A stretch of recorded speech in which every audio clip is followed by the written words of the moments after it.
There's no point studying for a future when no one is doing anything to save that future.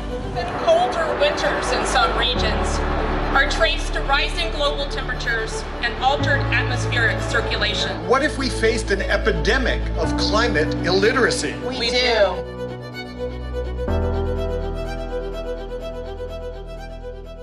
My name is Simon Richter. I'm a professor of German literature and culture, and I get involved in quite a few environmental units at the university.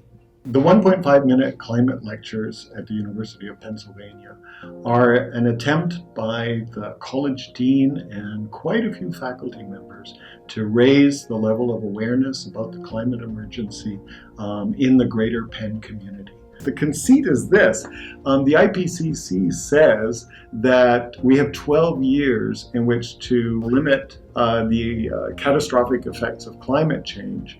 That was 2 years ago, so we're at 10 years. And the way to do that is to limit it to no more than 1.5 degrees Celsius over pre-industrial levels. We're already past 1.0, so we have very, very little to work with. You know, it almost came to me while I was daydreaming. Why don't we do 1.5-minute climate lectures? The point being that everybody would speak for actually 2 minutes so that they would illustrate how difficult it is to remain below 1.5. So it's a conceit, it's a hook, and it seems to have caught on.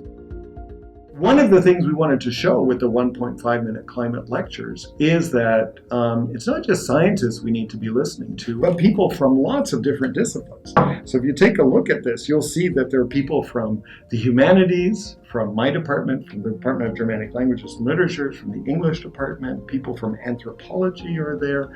Also, design is playing a really big role, and Wharton too. So we're presenting a comprehensive picture. The 1.5-minute climate lectures also give us an opportunity to showcase those institutions, research centers, and so on that seem sort of on the periphery of the campus. So during week 2, we have the directors of the Kleinman Center, the Penn Program in Environmental Humanities, the director of the Water Center at Penn, and the director of IGEL, which is the Initiative for Global Environmental Leadership from Wharton. 4 directors, all of them speaking very directly about the climate emergency.